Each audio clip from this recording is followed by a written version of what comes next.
तो आज हम बात कर रहे हैं भारतीय प्रधानमंत्री नरेंद्र मोदी की अर्जेंटीना यात्रा पर। हाँ, और ये यात्रा काफी ऐतिहासिक है। ऐतिहासिक इसलिए क्योंकि 57 साल में ये पहली बार है कि कोई भारतीय प्रधानमंत्री खास तौर पर द्विपक्षीय बातचीत के लिए अर्जेंटीना गए। बिल्कुल, 57 साल एक लंबा वक्त होता है।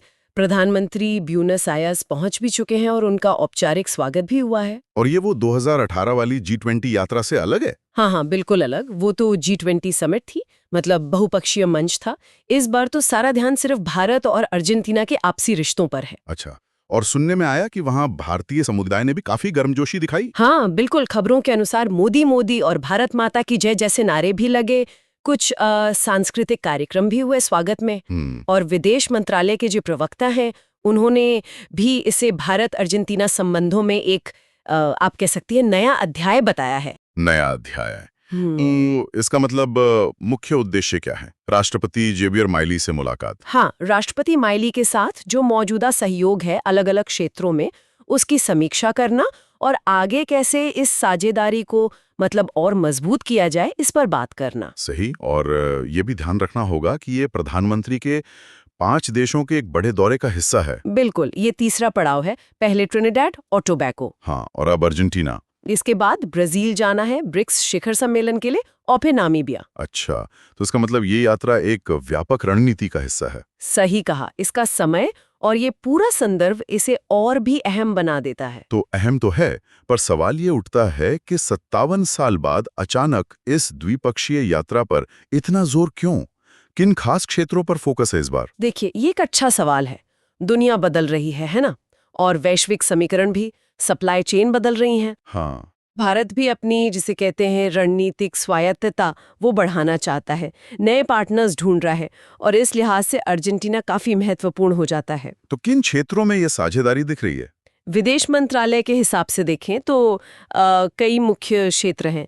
एक तो रक्षा सहयोग है, फिर कृषि जिसमें अर्जेंटीना काफी आगे है। हाँ, कृषि तो है ही, और खनन का भी जिक्र सुना है मैंने। बिल्कुल, खनन, और उसमें भी खास तौर पर क्रिटिकल मिनरल्स यानी महत्वपूर्ण खनिज। अच्छा, ये आजकल बहुत चर्चा में है क्रिटिकल मिनरल्स। हाँ, क्योंकि ये भविष्य की टेक्नोलॉजी के लिए ज़रूरी हैं। जैसे आपकी सेमीकंडक्टर चिप्स हो गई, इलेक्ट्रिक गाड़ियों की बैटरी हो गई, या फिर नवीकरणीय ऊर्जा के जो सिस्टम्स हैं, इन सब के लिए खनिज चाहिए। और अर्जेंटीना के पास लिथियम के दुनिया के बड़े भंडारों में से एक है। लिथियम को तो सफ़ेद सोना भी कहते हैं आजकल। हो, अच्छा। तो ये भारत की जो इलेक्ट्रिक गाड़ियों और क्लीन एनर्जी की योजनाएं हैं, उनके लिए बहुत ज़रूरी हो सकता है। बिल्कुल, ये सिर्फ व्यापार की बात नहीं है, ये भारत की भविष्य की ज़रूरतों से जुड़ा मामला है। सही। और ऊर्जा क्षेत्र में और क्या है? मतलब सिर्फ नवीकरणीय ऊर्जा या पारंपरिक ऊर्जा भी? दोनों ही है। पारंपरिक तेल और गैस पर भी बात होगी। अर्जेंटीना के पास वो वाका मुएर्ता नाम का बड़ा शेल गैस और तेल का भंडार है। हाँ, सुना है उसके बारे में। और साथ ही नवीकरणीय ऊर्जा जैसे सोलर और विंड एनर्जी, उसमें भी सहयोग की संभावनाएं हैं। भारत अपनी ऊर्जा जरूरतें पूरी करने के लिए अलग अलग स्रोत देख रहा है, और अर्जेंटीना उसमें एक अच्छा विकल्प हो सकता है। तो रक्षा, कृषि, महत्वपूर्ण खनिज और ऊर्जा, ये तो काफी बड़े और रणनीतिक क्षेत्र हो गए। इनके अलावा भी कुछ है एजेंडा पे? हाँ, इनके अलावा सामान्य व्यापार और निवेश कैसे बढ़ाया जाए, इस पर तो बात होगी ही। पर्यटन को कैसे बढ़ाएं, और टेक्नोलॉजी में कुछ खास? हाँ, जैसे फिनटेक आजकल बहुत चल रहा है, स्पेस टेक्नोलॉजी है। इन उभरते क्षेत्रों में सहयोग कैसे हो, इस पर भी चर्चा होनी है।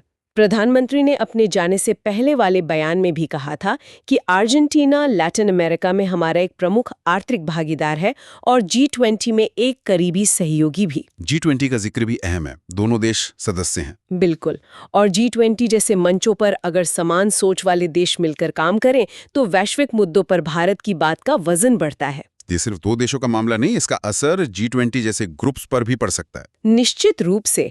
अर्जेंटीना के साथ इन रणनीतिक क्षेत्रों में अगर साझेदारी गहरी होती है तो इसका असर आपको इन मल्टीलैटरल यानी बहुपक्षीय मंचों पर भी दिखेगा। ये दिखाता है कि भारत अब लैटिन अमेरिका को अपनी विदेश नीति में पहले से ज्यादा तवज्जो दे रहा है।